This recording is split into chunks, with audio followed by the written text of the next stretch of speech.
Good morning. This is the lecture for Ancient and Medieval History for Friday, the 20th. Today the 20th? Yeah. Yeah, 20th of May 2022. And we were talking about guilds and the way that you rise up in them. So, a person is fortunate enough to be apprenticed to a guild craftsman, a blacksmith, a carpenter, something like that. In the case of the example I gave you, a blacksmith. And that child, usually often from ages like 7 to 14, ends up working for the craftsman almost like a slave. But not quite. Because a slave, being property, has no rights of any kind.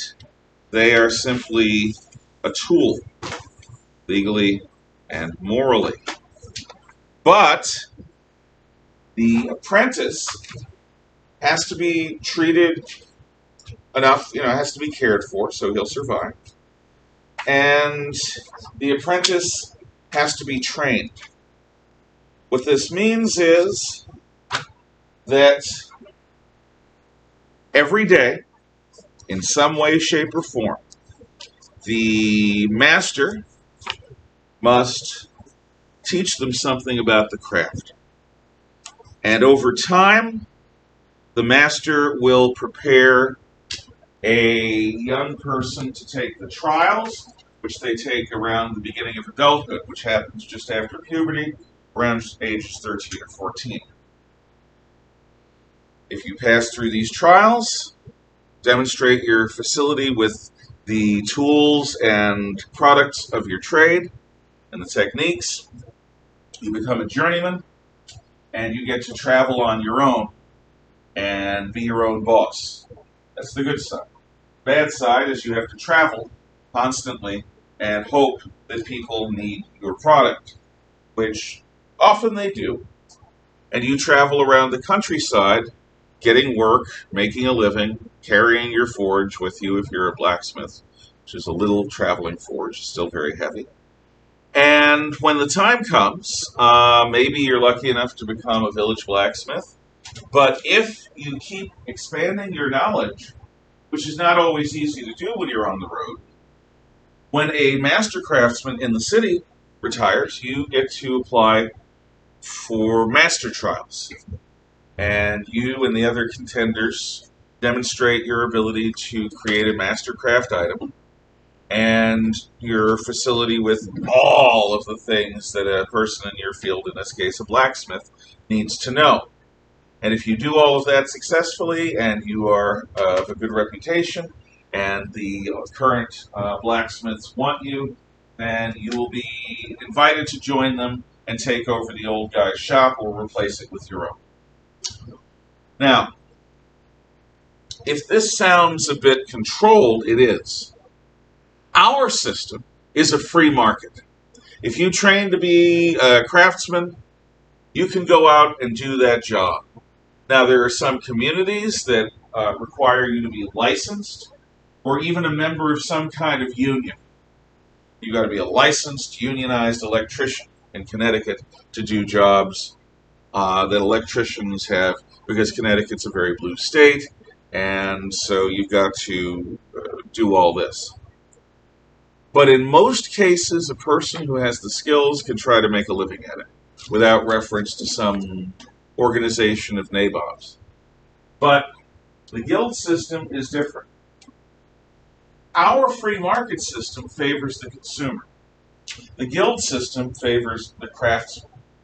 So, if you are a blacksmith, let's say we still have blacksmiths, and you want to sell nails at 4/5 the price of everyone else, and you're willing to take a lower profit margin just to get customers and loyalty, and you produce an equivalent product for 20% less in cost, that'll give you a market edge. Or you can produce nails or tools that have a higher grade of steel than usual, Your nails will bend less, they'll shatter less, they'll be more durable, they'll rust less, and you charge the same price.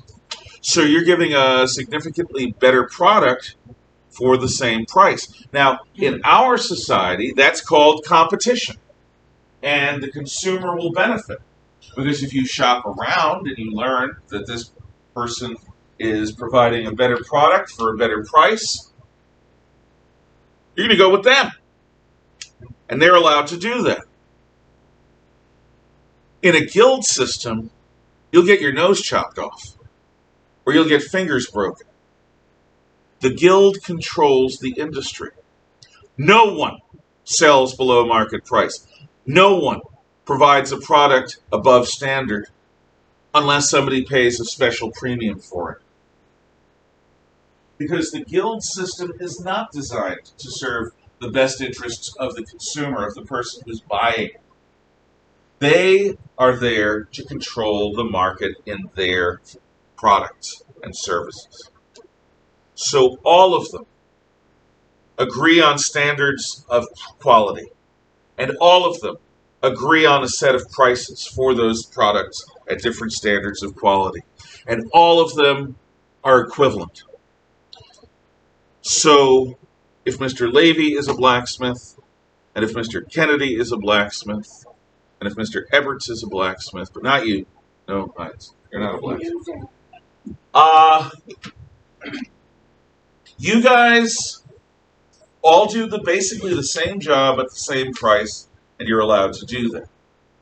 So it doesn't really matter who I go to. I'm going to end up forking out the same amount of money for the same basic product. So you provide standardizations like McDonald's. You go to McDonald's anywhere in the world except India, and you will find a cheeseburger basically tastes like a cheeseburger. A quarter pounder with cheese tastes basically like a quarter pounder with cheese. You can't get those things in India because cows are sacred. So no beef. They have nut burgers instead. Anyway, now if Isaac was a free spirit and decided, I want to blacksmith too, what's going to happen to him? We're going to kill him. Yeah. Yeah. See, you're not even a blacksmith, but you went on the violence. Oh, yeah. You're a go-getter. so Daniel's just an enforcer. Yeah. He breaks the knuckles. Which is not easy, by the way, to genuinely break the knuckles. But in our system, you'd end up taking a lot of their business because you produce a better product for a better price, and they don't. So, why? Yeah. Okay, you can stop now. I think you've made your point. Why? Why is the guild system there? Well, it provides stability. It's not a free market model. It's not about profit. It's not about gain. It's not about competition. It's about making sure the city economy is reasonably predictable. So if all the blacksmiths have a common approach, all the blacksmiths are going to get enough work to keep them all in business. And that's the goal, stability. The city economy is dynamic enough with all of these talented, creative people doing their own thing. So guilds control that. Because with a guild, everyone knows what a nail costs, what a nail is, what a hammer costs, what a hammer is, if you want to pay premium, what you're going to get for what money. It's predictable. It preserves stability. You guys all provide work for a bunch of people, and you provide for your families, and you pay good taxes. Who knows what'll happen if any schmo can come along and produce a better product, and suddenly one of you or all of you are out of business. And what if he gets all your business? He becomes super wealthy, and he becomes a replacement for the guild. Then who knows? It's chaos. So guilds are there to provide a reasonably stable product and a reasonably stable component of the city economy. It's stability, not excellence, that they're going for. So keep that in mind. Now, this means that your talent is less important than your membership. If you are a member of the guild, everyone knows what you're going to do. Now, are there people who try getting around this? Hell yeah. Just like there are black marketeers today. Back when I was your age, getting concert tickets was a big deal. But getting concert tickets involves ridiculous waits overnight until the Ticketron office opens. And then a third of the tickets are snapped up by professional ticket scalpers who have deals. So you wait, and I did this once in the middle of winter and almost froze my feet off. You wait all night in a frickin' Volkswagen Opel with your buddy who owns the Opel, and it doesn't have internal heat. And finally, I think the office opened at 7 o'clock in the morning, and we're second in line. Because there was somebody there ahead of us. And we can't get a seat within the first 8 rows. That's fixed. And then the scalpers, they hang around outside of the arena where the concert's going to be held, and they'll offer you tickets for ridiculous prices. Say the tickets cost $30. I'm sure they cost a lot more today. It's been a while since I've gone to a concert. Well, they'll give you front row seats for $120. They'll give you third row seats for $80. That'd be a steal now. Yes, it would, because everything's ridiculously more expensive. Again, I'm old. You may not have noticed. You know, 30 for 120. Yeah. So, no, it's the expansion in price. Yeah. My brother waited outside GameStop when the PS5 came out. Mhm. Because every GameStop was given 2 PS5s. And he was third in line. Oh, God. But the person in front of him was getting an Xbox. For some reason. What?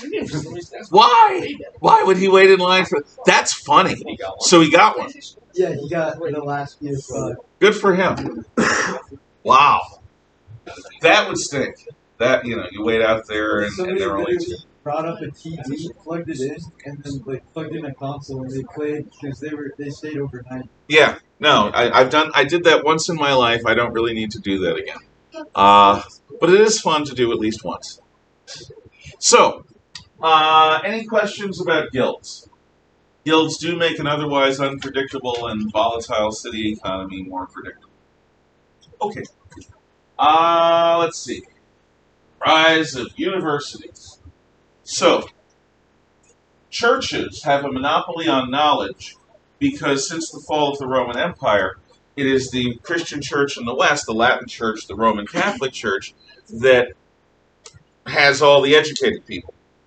And everyone, from King Charlemagne down to the lowest city clerk, has to go to the church for the knowledge. Now, many of the people educated by the church are churchmen, priests, monks, even nuns. Some nuns, women, learn to read. Crazy. And, how did he let him teach? They don't. I snuck my way in here. It's all a scam. I know. That's why I like you, Dan. No pretense. None at all. So, with the rise of the cathedral schools, suddenly you've got people who are, they're obviously affiliated with the church since they're involved in the construction of a cathedral. But as time goes on, more people get educated. The children of cathedral planners and workers and other people who are not really interested in learning to become priests. And when the cathedral is built, you've got this community of scholars that includes some priests, but also includes a bunch of people who aren't. What are they going to do? Well, you see, they're educated, so they're smart. So they figure something out. This doesn't always happen, by the way. Educated people can be very, very stupid because they have book smarts but not street smarts. But these guys come up with the idea of setting up an ongoing school for anyone who will pay. And it's not part of the church. This college or community of scholars is going to study all the knowledge, a universe of knowledge, universal knowledge, universities. University of Paris is one of the first. And this begins a shift towards the secularization of knowledge.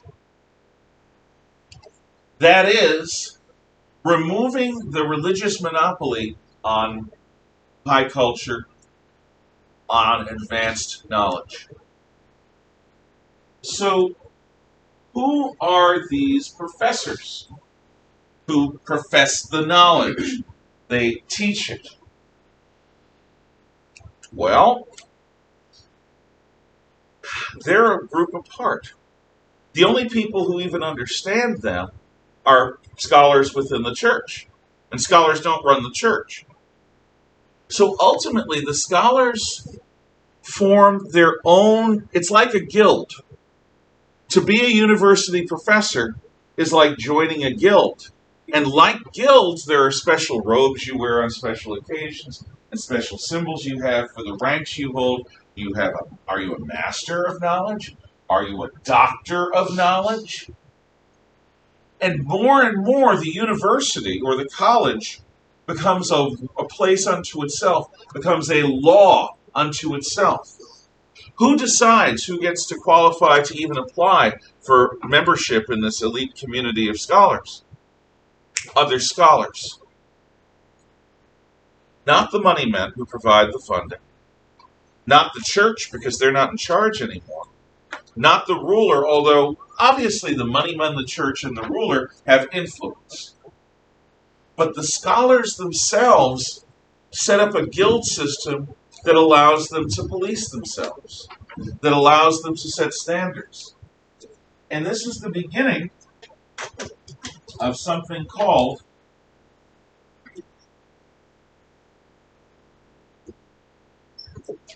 scholasticism. Which isn't a bad word to have written down. Scholasticism. SCHOLASTICISM. Scholasticism. Gesundheit. SCHOLASTICISM. Scholasticism. And scholasticism is the establishment of academic standards. It's something else in terms of philosophy, but I'm talking now about the practices of scholasticism. Establishing academic standards. For example, if you hear for the first time in your life that the Middle Ages are about, quote, you are what your daddy does, and God and his church are at the center of all things, and you first encounter that particular phrasing from me, either in one of my classes or in a book I wrote, and you then decide to produce a piece of your own scholarship where you say, in the Middle Ages, you are what your daddy does, and God and his church are at the center of all things, and you use those words of mine, and you use the evidence I use to defend that and support that idea, but don't give me proper credit. You act as if it's your discovery, your phrasing, your knowledge, although why you do that, I don't know. That's unethical. Who decides it's unethical? Other scholars decide it's unethical. If I come up with a particular argument about knowledge, and it's a unique argument that I have made, then at least for a while, I deserve credit for it. If it becomes universally known, if whenever somebody says the words the Middle Ages, everyone has been trained to think you are what your daddy does, God and his church are at the center of all things, then it's no longer mine. It has become axiomatic, and I have triumphed. But until that happens, because I put in the brain power to come up with that, when you use those words, which of course you will, you cite me as your source. Now, I know you've never heard of this. You've never heard of citation sources. I'm joking. Okay, I know you're English teachers. and your other history teachers, you're gonna cite sources all the time. This comes from the scholastic movement that was developing as universities were developing.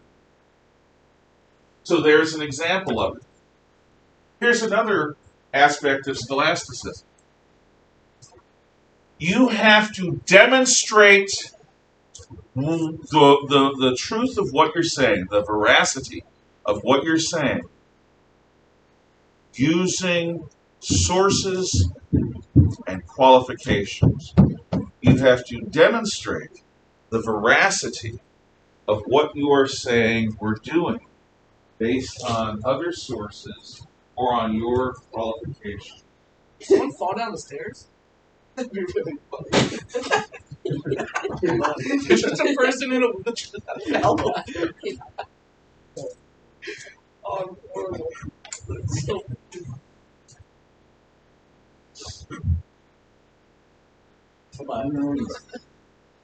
Did someone someone run check, by? right? Go check out the stairs. What I need on the sides of this thing is a big camera on the roof so that I can guide by video and program. Someone in a wheelchair falling down the stairs? Yeah. No. Somebody walking by is happening. And I can just deploy the hammer to whack them like whack-a-mole. I'm You obsessed can with use the whack-a-mole. flashlight you have. I could. That's true. But it wouldn't be the same as a big hammer with a wide head that would just... True. You didn't handle it. Oh, you bet. And an airplane to drop it. Oh, helicopter to drop it Yeah. from. Just hovering around the building waiting for the right Drop a opportunity. turtle on somebody's head. Yeah, you don't want a snapping turtle, they're too sharp. They'll right through you like a shuriken. So, let's say I'm going to argue something. I am not just going to use my own reasoning. I'm going to use the reasoning of others that contributes to my argument. So I'm going to cite sources. I'm going to cite expert people. And I'm also going to assert my own qualifications because I've studied this and I have the degree to prove it. Which I have a degree in history, so I've studied this, I have the degree to prove it. But most of what I learned about history was not in college. Au contraire, mon frère. So, you know what this is from? This idea is from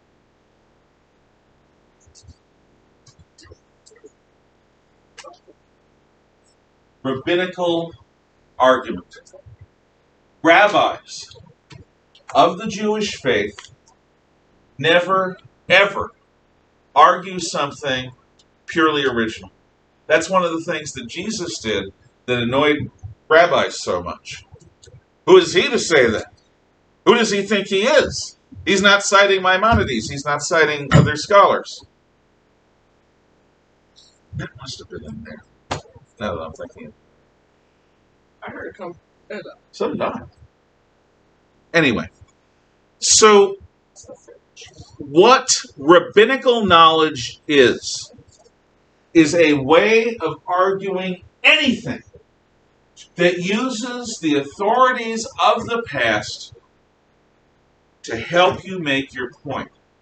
So instead of making an entirely new argument, it's all new, it's all mine. What you are doing instead is incrementally moving arguments forward using the past. Using the past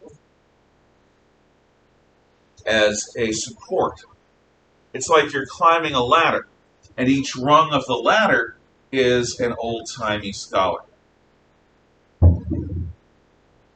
Hit it. I got you. Ooh, there's a wheelchair in the room. I'm still going through the wheelchair, man. Next game. Lock him out! Lock him out! Right? Like, Lock him out! you do. Nah. That's what I thought. Isaac's closer size, you should do it. Realize they take it here. Yeah, it's them. They're doing drama stuff. They're being dromedaries, which is a Hamlet reference. Anyway, so rabbinical argument is the basis of two things that are very important in the modern world. One is the argument of lawyers in courtrooms. Lawyers always cite evidence and reasoning as part of their arguments. They almost never go, hey, it's just obvious. Here, I'll explain it to you. No, they use other things. Yes? Sorry, there's a trial, the Johnny Depp and Amber Heard Oh, trial I that's kind love of it. taken over. I'm looking at it as like from because I'm interested in the lawyer career. Say it again? I'm interested in going to like. No, what's the name of the trial again? The Johnny Depp and Amber Heard trial. Oh, God. Oh, let's go through the sewer in a bathing suit and dive in deep to the dysfunction of sad, wealthy people. Yes. But from That's like funny. the perspective of like the court cases, there's like a lot going on right now. Yeah. And so I hear that and it's like, ugh. Yeah. Yeah. No. Yeah. Yeah, and I know. Look, She said, almost 30 years ago, we had the O.J. Simpson murder trial, and that was the same sort of thing. It was a dog and pony show. It was really not the best example of law. But in general terms, where it's not a messy divorce trial, I'm just going to leave it at that, messy divorce trial. You have the argument of experts cited and the evidence cited. And the other place is academics, the academic world, the scholastic world, where you argue everything on the basis of precedent, on the basis of the experts of the past. Now, full disclosure, that's not my thing. My college, Bates College, back in the 1980s, was what's called a little Ivy, which means it's not Princeton, Harvard, Yale, Brown, Cornell. It's right below that. And whereas the Ivy League schools prepare senior executives to make big decisions for their companies, Bates, which is a very good school with a very good reputation, produces upper and mid-level managers. Mid-level managers have to make sure all the I's are dotted and all the T's are crossed. So scholarship at Bates College didn't allow anyone, because there were no graduate students there, it was all undergrads, it was all grades 13 to 16, college freshman, sophomore, junior, and senior. You couldn't argue anything in the history department that was original without having at least 2 or 3 sources to back you up. And I hated that. I found that stultifying. My attitude is, if you have reason, use it. You can use sources. Sources are helpful, but it's not all about the sources. But to them, at that time, and I think this has changed, academics was absolutely equated to citing sources. So all of this stuff, scholasticism based on rabbinical knowledge, is developed in the medieval university, and it dominates modern universities today. If you ever go to a college graduation, you will see the professors all in robes. They all have academic robes that they earn by getting their master's or doctoral degrees. And there are a number of professors I had that had multiple doctoral degrees or master's degrees or both. So they had a lot of metal on their robes, indicating that. And each university has different robes for different standards. So it's very colorful at a college graduation. And I hope you will all go to one at some point. But this is a self-regulating group. Now, there are a few basic types of teaching. And they start out grounded in the ancient classics. So there's divinities and humanities. What's the difference? Raise hand. Between the study of divinities and the study of humanities. Summer, thank you for volunteering. Divinities, humanities. What's humanities? Let's start with that. That's pretty straightforward. It is the study of what? Say it loud. Yeah! It's the study of people. Humanities is the study of things produced by human beings. I knew you knew that. Ms. Willis, since you're right in line. What, therefore, is the study of divinities? What is that the study of? like, religion. Yeah, exactly right. So, divinities degree, or divinities focus, you're going to focus on things like theology, which is the philosophy of religion. You'll do Bible scholarship. You'll do exegesis, which I always pronounce wrong, which is you take the original Hebrew or Greek and you come up with your own translation, which means you have to learn Hebrew and Greek. And if you're Roman Catholic, you also have to learn Latin, because the Catholic Church uses a lot of Latin in its stuff. So all of this involves the study of divinities as well as rhetoric. Now, why would somebody who's a God expert need rhetoric? In what way do religious peoples use rhetoric?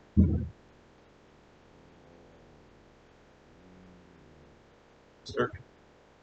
You know what rhetoric is? Yes or no? Yeah, that's right. It is speaking and arguing, speech and debate. So how would a God-oriented fellow use rhetoric? Yeah. And one of the ways that they do that is during Sunday services, during the sermon, the homily, where the minister or the priest talks about what a Bible verse means in the historical context and what it means to us in our daily lives today. That's a sermon or a homily. My closest friend, other than my wife, is a Presbyterian minister who went through Princeton Theological Seminary, which is the best performed Christian seminary in the country. And he and I have talked a lot about what he used to do to prepare for his sermons. And it's hard work, because you've got to communicate to everyone, old women, little children, young parents, people without children, people with college degrees, people with no 8th grade education, people who are emotional, people who are intellectual, people who are physical. You've got to find a way in your sermon to say something of value about the material to everyone in your audience. You think that's easy? Oh, God, no. That is hard, if you do it right. I mean, some people don't take it seriously. He always did. So that's divinities. Theology, Bible studies, languages, bit of rhetoric. What about humanities? What might be studied in a humanities program in a medieval university? Humanities. Yes, the study of people. So what sort of things do people make that's worthy of study? People. It's not biology. That's okay. Yes. Or like English language kind of stuff. Literature. Literature is one of the things that's studied in humanities programs. Literature. So human beings write things down. Sometimes it's fiction, sometimes it's nonfiction. Both can be literature. What else besides literature? Architecture.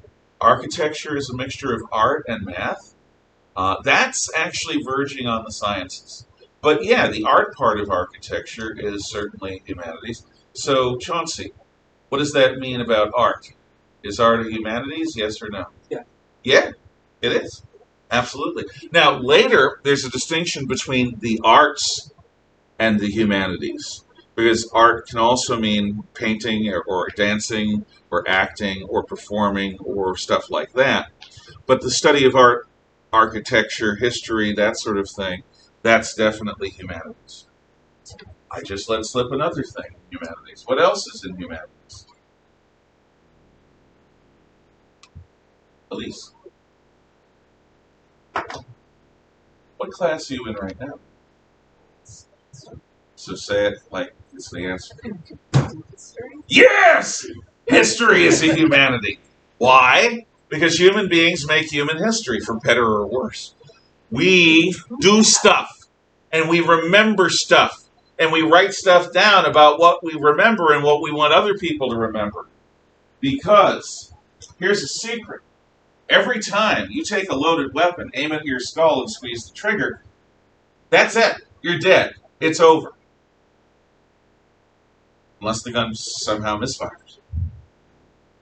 So a person who studies history might pass that lesson on. Don't take a loaded gun, point it at your head, and squeeze the trigger. You can take a gun that you're absolutely positively sure is not loaded, point it at your head and squeeze the trigger, but that's stupid. But you can do it. I mean, it'll go click, and you'll go, ah, or whatever a person does when they do that. I've never done that, just so you know. I've dry fired my revolver many times, but I never pointed at anyone's head. God. So, history is the study of what people do in reality and how it turns out.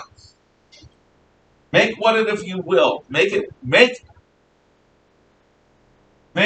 it what you will. God, that sounded great.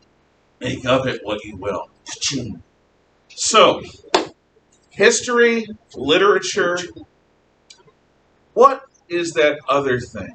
Thinking about the world. Now you know.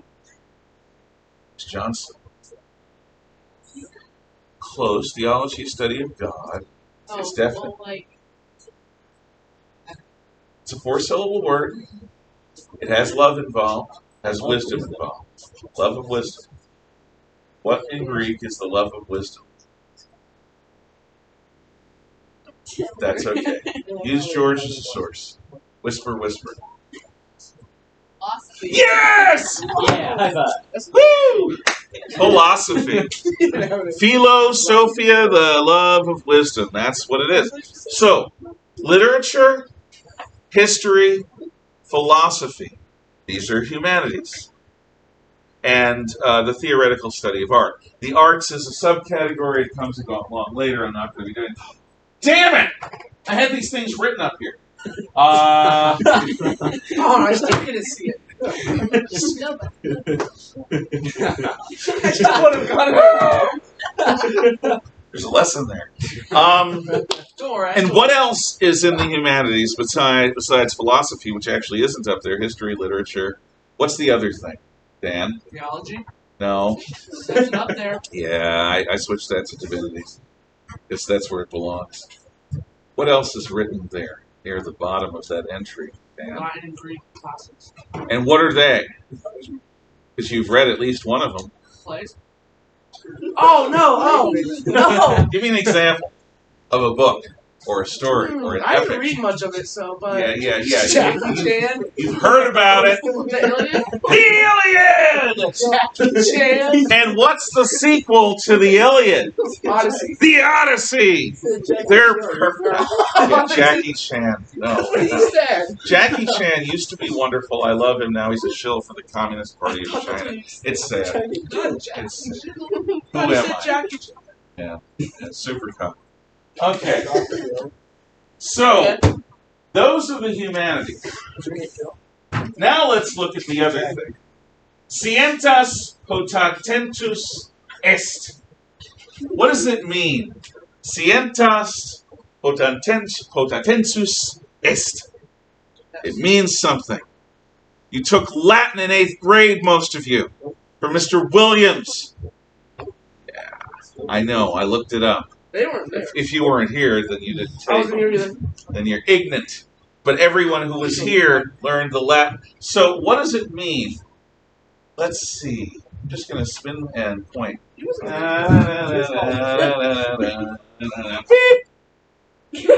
oh, okay. So did you say it one more? Almost you. Sentence. Scientas it's right up here.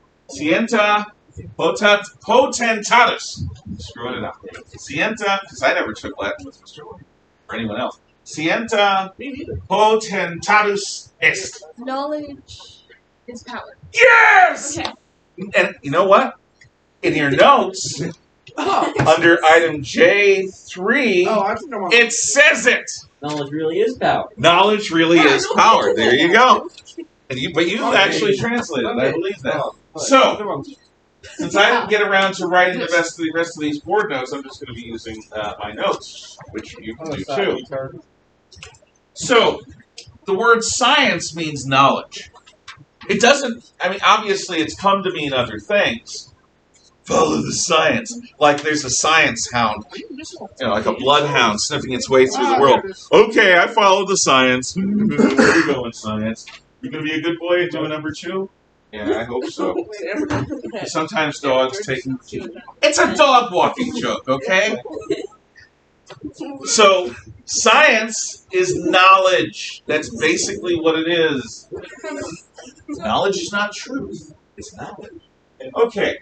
So, we start out with alchemy and mysticism. So, alchemy is the notion that you can play with something and transmute it. So, if you heat it or cool it or mix it or freeze it or slice it up and stir it with juice. You can make lead into gold. Now, alchemy was about more than that. But trust me, people being people, the primary focus of alchemy was to discover the proverbial Philosopher's Stone, which is what the real title of the first Harry Potter book is.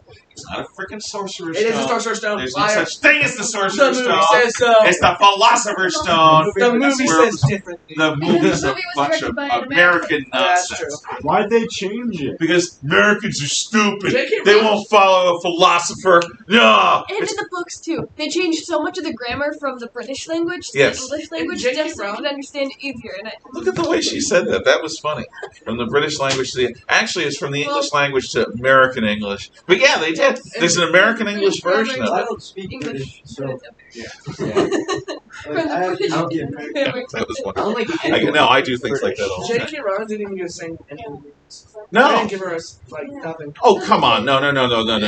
They would have had to give her Well, money. yeah, but she didn't she wasn't able to. She wasn't able to decide things about the Yeah. movies. That I knew. She got some money. Yeah, but most writers can. she would not... Yeah. No. J.K. Rowling is silly. You know that she wants Hermione to be like black and not Yeah, no. mine. Okay, look, that was 10 years ago, but now the wokies hate JK because she says there She are was boys and pandering. there are girls, and that's it. Yeah. She was How pandering. dare she? So, what? She was pandering. You know, even the woke Look, people the whole hate Dumbledore sexuality thing is also pandering. It wasn't in the books. It wasn't in the books. It's not canon. I don't buy Let's it. just burn it all. Dumbledore certainly likes. Oh my god, you see the new Harry Potter movie? No, The secrets don't. no, I am sorry, no. but they turned Dumbledore gay. Oh course no, they they did. already did. Yeah. They Also already did that implied it in with the first three. I know. What? Oh, I didn't like any of Loki's them. doing- Okay, now that Stan The Lee's thing gone. about the Norse myths, the thing you really need to understand about Loki being a Norse myth, is that the Vikings did not have homosexual gods, to my knowledge. Loki was a god of mischief. He was not a god of loving. That was somebody else. And therefore, No. it was not part of the story. Forget it. Hollywood is doomed. Yes. I've been doing a little bit of research on this for my case studies, but Yeah. Loki was just like primary like mischief maker, and Yeah. to do that he would like make himself look like a woman or a child or Yeah. a serpent or anything, and just go around. It's and all about tricking. So when he gave birth to like a bunch of different sea serpents and creatures that like brought about the end of Ragnarok, Mhm. that's because he was a trickster. Yeah.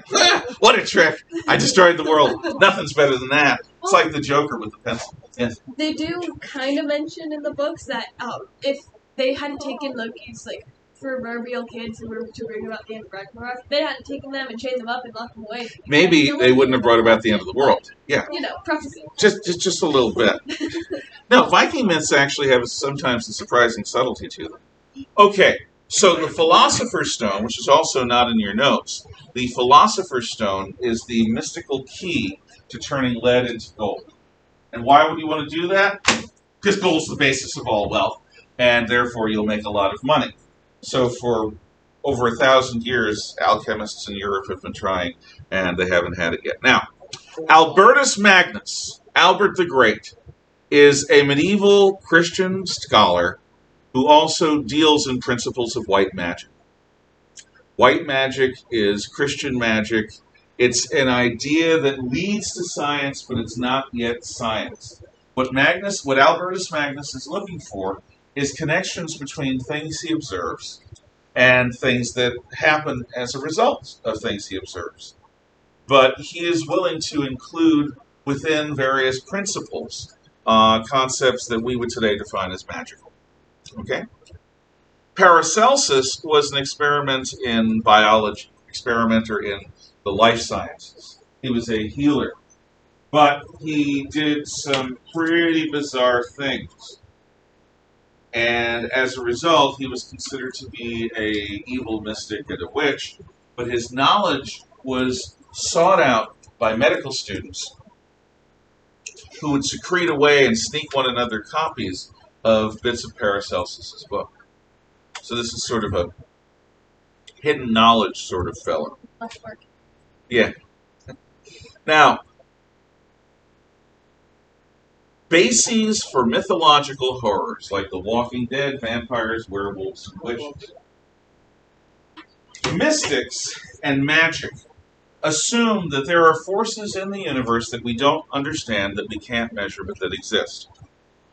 And these forces, even though we don't fully understand them, can be utilized by us if we master certain formulae or certain incantations or certain drawings, certain shapes of thoughts, like sculpting thoughts, that you can unlock the magic and channel the energy to do what you want it to do.